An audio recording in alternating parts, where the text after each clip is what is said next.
Viernes 17 de mayo del 2013. 6:13 del amanecer. En 1956,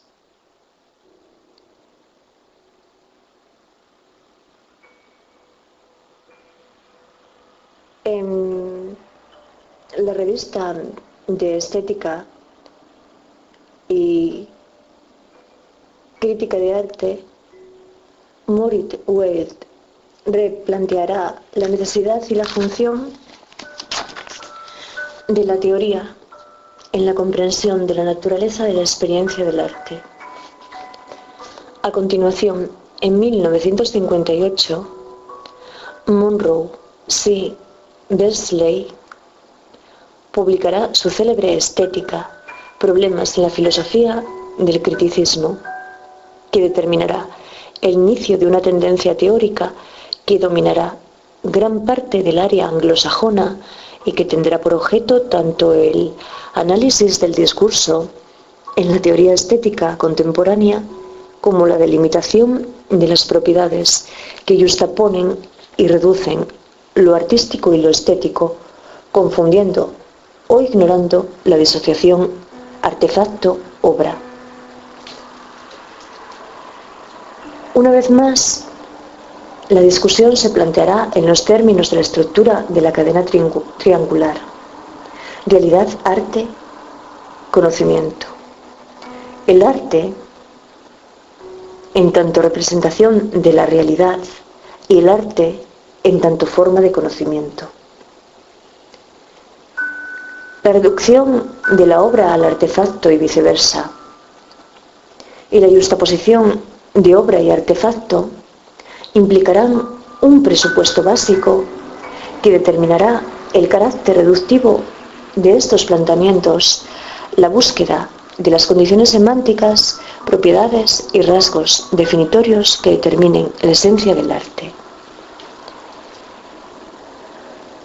Richard Wollheim, que en 1949 impartirá docencia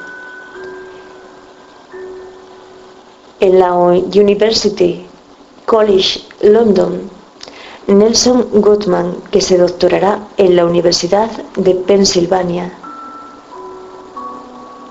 y el propio Monroe C. Beardsley, que ejercerá de profesor de lógica en la Universidad de Temple, en Filadelfia, junto a otros autores como Frank Sibley, Joseph Margolis, Jerome Stolnitz o Arthur C. Tanto y George Dickey, representarán el núcleo duro de la denominada Escuela de la Estética Analítica.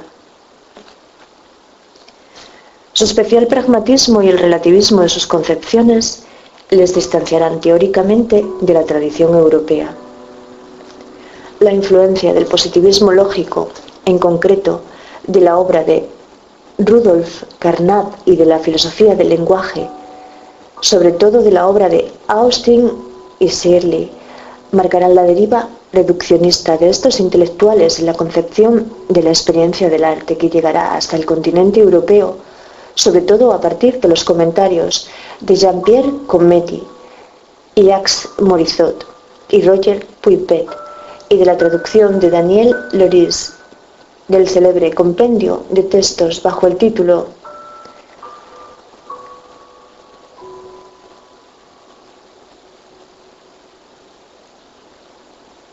Filosofía analítica y estética, que en 1988, con el prefacio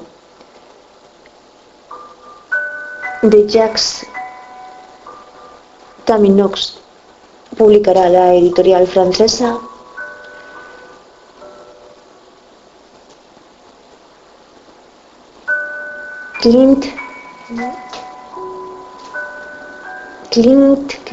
Sec. Lo siento, hoy me es imposible. Quiero leer, quiero seguir adelante leyendo, pero me es imposible encontrarme mejor de lo que me encuentro. El resultado de las diferentes modulaciones de la dualidad artefacto-obra pondrá en evidencia las limitaciones internas de los planteamientos teóricos que sirven de base a estas aproximaciones. La alternativa teórica del romanticismo, tal como describimos en el inicio de nuestro ensayo, desde las afirmaciones de Schelling a las tesis de Lukács y Adorno, preconiza la fusión de ambos polos en una concepción del arte como poder de reconciliación. Sin embargo, en la estética nominalista de Nelson Gottman, los presupuestos de la filosofía analítica reducirán el arte al artefacto, imposibilitando la distinción de la obra de su soporte material. La experiencia estética quedará reducida a un ejercicio cognitivo, a un funcionamiento simbólico correcto, tal como veremos a continuación. De ahí que sea una sintomatología el único criterio de discriminación entre los simples utensilios y los objetos de arte. Es decir, la diferencia en la manera de controlar ciertas características específicas de los símbolos. La obra de Nelson Gottman, compuesta por 6 conferencias pronunciadas por el autor en 1962 y reunidas y publicadas en 1968, no resulta ser propiamente un tratado de estética, sino más bien una aproximación reduccionista a la teoría de los símbolos. Sus consecuencias alcanzarán a las denominadas teorías empiristas y subjetivistas del arte, cuyos máximos exponentes serán Jean-Marie Schaeffer y Gerard Genet, que terminarán dando cuenta de la disociación artefacto-obra desde una yuxtaposición de lo artístico y lo estético.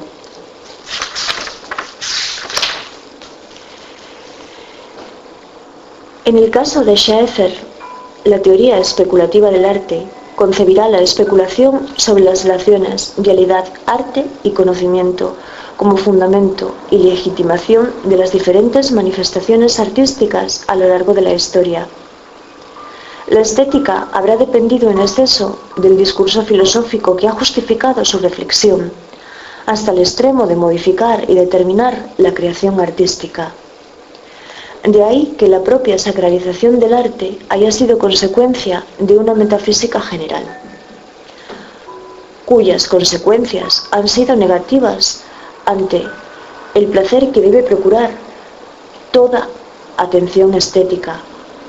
Aquí radicará su concepción de una estética sin mitos.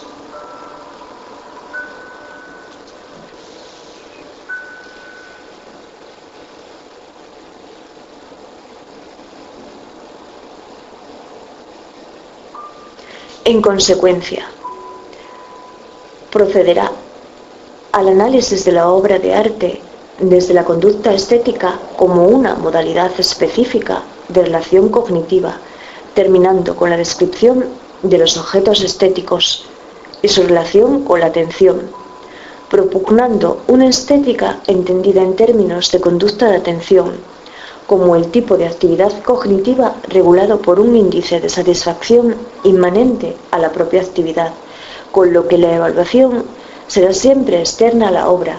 En contraposición, Rainer Roklich defenderá que la pretensión de validez y reconocimiento crítico constituyen el núcleo mismo del arte. En la misma línea de juxtaposición simple de lo artístico y lo estético, que preconizará Schaeffer y con la inspiración de los trabajos de Nelson Gottman, incurrirá la propuesta de Gerard Genet, cuya reducción empirista y subjetivista terminará disociando la citada dualidad para a continuación compensar el peligro del subjetivismo radical, apelando en última instancia a la intención del propio autor. Tal como expusimos en el inicio de nuestra discusión, la actitud relativista de Genet será representativa de un contexto escolástico abrumado y saturado por las diferentes alternativas teóricas que disputarán un cierto escepticismo derivado de lo que Yves Michaud denominará estéticas del pluralismo, fruto de una situación donde la diversidad de formas de arte y de prácticas artísticas se sumará al estado de desconcierto propio de la posmodernidad y al ansia cada vez más creciente de hacer de la estética un reducto académico compartimentado.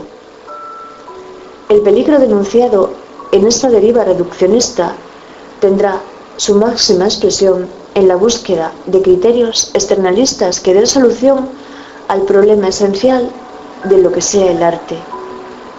En este marco de referencia y con la influencia de la tradición analítica y del sociologismo clásico de algunos autores como Arnold Hauser o Pierre Francastel, entre otros, surgirán con un gran éxito editorial las célebres alternativas de Arthur C. Danto y George Dickey. Ambos reducirán el artefacto a la obra y en los dos casos un mismo artefacto físico dará lugar a objetos diferentes, entre ellos a una obra de arte.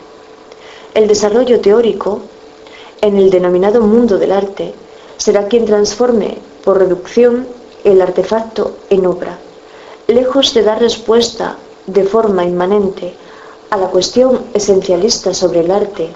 El recurso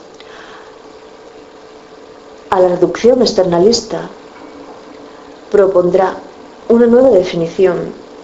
Cualquier objeto que merezca la propiedad de ser artístico se referirá al marco de una institución.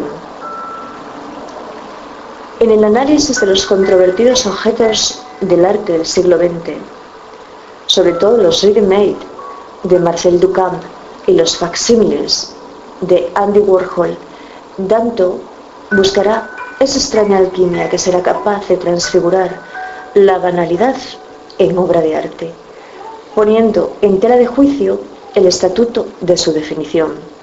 Por consiguiente, la esencia del arte deberá ser buscada en el propio mundo de lo artístico, que será quien la transforme sustancialmente. Por otro lado, Dickey será el creador de la teoría institucional, apelando a la sanción del denominado The Art Circle para sustituir, y no simplemente transformar, drásticamente la esencia propia de lo artístico. Su insistencia sobre el hecho de que un objeto aparece como arte, siempre bajo la influencia de una institución social en la cual se inscribe, representará la radicalización del reduccionismo sociológico, implicando a una comunidad de componentes que deberán constituir esta institución: artistas, críticos, filósofos, historiadores, actores, intérpretes y público, entre otros. El problema de fondo quedará filosóficamente a oscuras.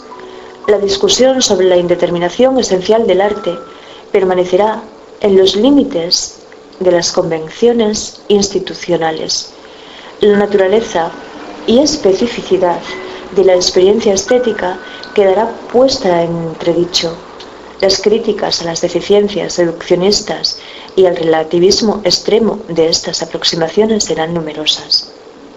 Aunque la teoría institucional tenga el mérito de destacar la importancia del contexto histórico, social y cultural, tal como señalará el propio Peter Barger en su teoría de la vanguardia, sin embargo, adolecerá de múltiples contradicciones, incurriendo en un círculo vicioso incapaz de dar explicaciones.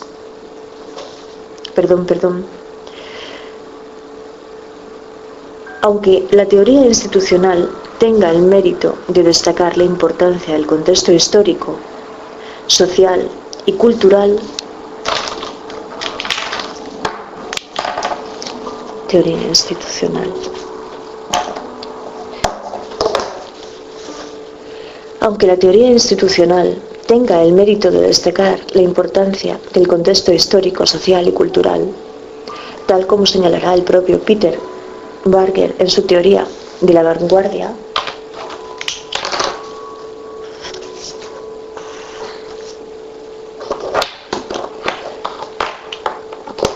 sin embargo, adolecerá de múltiples contradicciones, incurriendo en un círculo vicioso incapaz de dar explicación del fenómeno inmanente que reside en el seno del proceso mismo de la experiencia, confundiendo la denuncia explícita de las vanguardias artísticas contemporáneas con el fenómeno de la sociedad de consumo. En el caso de Arthur C. Danto, se exhibirá con gran evidencia la exposición insuficiente de los lugares críticos de la estética kantiana, sobre todo en lo referente al sensus communis y a la validez ejemplar, en tanto criterios de universalidad frente a la condición subjetiva del juicio estético. Los mencionados presupuestos de la filosofía anglosajona aparecerán una vez más como ruido de fondo. No obstante, el contexto cultural y filosófico en el que se inscribirán ambas aproximaciones les proporcionará una excesiva consistencia, siendo bien recibidas en un panorama caracterizado por un cierto escepticismo teórico. Por último, habrá que destacar el esfuerzo crítico de algunas de las aproximaciones actuales del panorama francés y belga en un intento de reconstruir la deriva estética del pensamiento contemporáneo en los albores del siglo XXI. Los trabajos de Marc Jiménez, responsable de la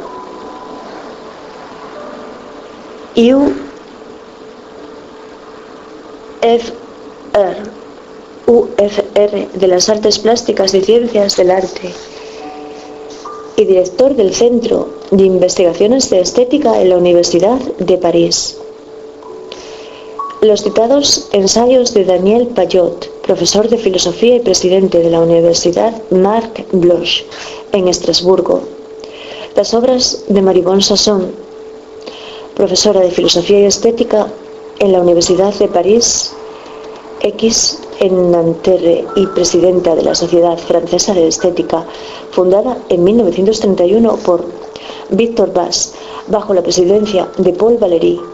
Los estudios de Anne Coquelin, profesora emérita en la Universidad de Picardie en Amiens.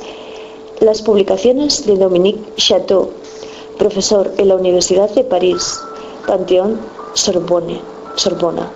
La obra reciente de René Bouveres o Eliane Escougas, entre otras, serán algunas de las referencias que configuran el contexto actual de esta deriva. Lectura de las páginas 142, 143, 144, 145, 146, 147...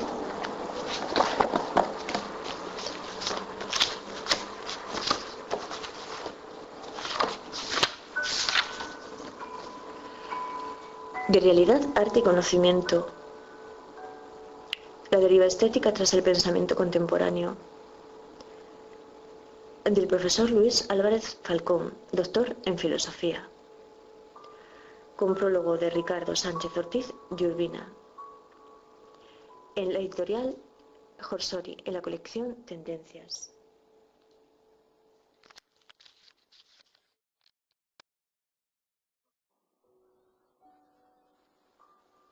Viernes 17 de mayo del 2013.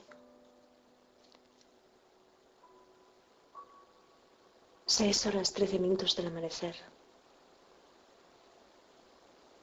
En 1956,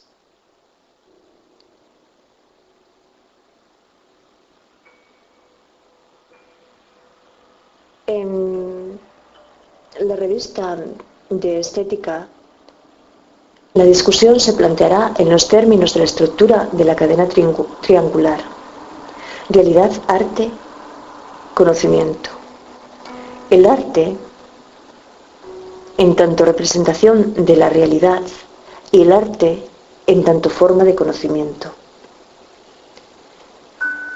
La reducción de la obra al artefacto y viceversa, y la yuxtaposición de obra y artefacto implicarán un presupuesto básico que determinará el inicio de una tendencia teórica que dominará gran parte del área anglosajona y que tendrá por objeto tanto el análisis del discurso en la teoría estética contemporánea como la delimitación de las propiedades que yuxtaponen y reducen lo artístico y lo estético, confundiendo o ignorando la disociación artefacto-obra.